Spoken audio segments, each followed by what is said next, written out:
Well, kind of slumping out of office with a big decision to make in the next 15 days. Joe Biden is going to be deciding on Nippon Steel's $14.9 billion sellout offer of U.S. Steel after a foreign investment panel failed to reach consensus on the merger. They want to buy U.S. Steel, just to make it clear. President-elect Trump took to Truth Social to condemn the deal, saying, quote, "I am totally against the once great and powerful U.S. Steel being bought by a foreign company, in this case, Nippon Steel of Japan. Through a series of tax incentives and tariffs, we will make U.S. Steel strong and great again, and it will happen fast.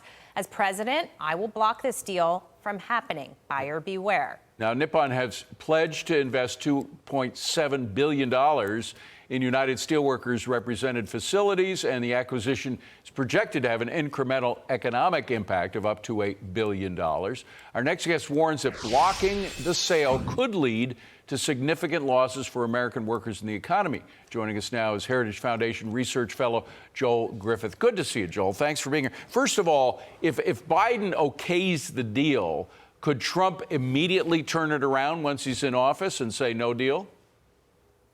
Oh, well, thanks for having me tonight. This is so important to the American economy, the American worker. If this deal is blocked, it's going to harm the shareholders of both companies. It's going to harm the workers. It's going to harm our economy.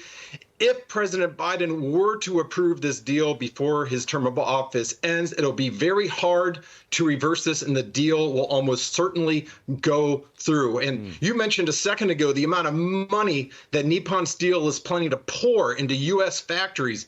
This comes out to nearly $140,000 per current worker at U.S. Steel in capital upgrades. This will allow, if this deal goes through, it'll allow our domestic steel producing sector to become much more strong and become much more competitive on the global stage. Okay, so the argument for the deal is financial, as you just suggested, but it's also that this is not a foreign adversary. It's Nippon Steel and Japan. They are allies, and therefore that makes it okay. But then I think back to when President Trump was working on the steel situation domestically here in the United States, trying to strengthen U.S. Steel on its own. There's a very long road ahead if he chooses to go down that road. And I'm not necessarily sure, given the rest of the conditions in our economy, that you can revive this steel industry. So if he decides to block the merger, what will he do? What will be the next steps? Well, unfortunately, our steel sector is likely to weaken if this deal is blocked by President Biden or President-elect Trump. In fact, if you look back over the past 13 years or so, U.S. Steel has shed nearly half of its workforce. I know the name sounds as if it's a big, booming company, but the fact is this company was number 7 in the country in 1901 when it went public. Today, it is the 638th largest company. It has shrunk in size. This Japanese investment is an opportunity to help resurrect our steel industry.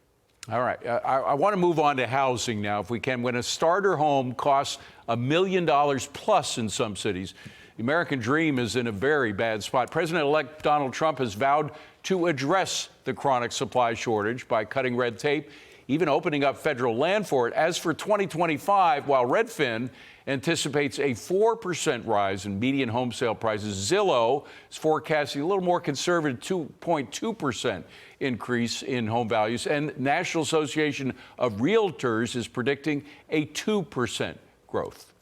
So what do you think is going to happen with housing? We're in for a rough stretch, I believe, when it comes to housing affordability. You know, if you look at the all-in right now payments for mortgage, property taxes, and insurance, the annual cost of owning a median price home today is $23,000 a year higher than it was 5 years ago. And unfortunately, it's not just that we have a supply shortage. We have funneled an immense amount of capital through subsidized mortgages into this marketplace. It's a big part of the reason why home prices have increased by nearly 50% in the past 5 years, even though our population has barely budged. We have never had a time in American history where homes relative to real income have been this mispriced. And the fact is, a lot of folks in their homes today got in with mortgages at 3.5%. and they're not likely to move while rates are heading higher. And rates are going higher despite Federal Reserve interest rate cuts. We've actually seen mortgage rates increase by more than 0.5% over the past several months. And when you have the federal government competing for limited dollars to fund operations, don't expect the housing market to turn around very quickly. Absolutely. Joel Griffith, great to see you, Joel. Thank you very much. Appreciate it.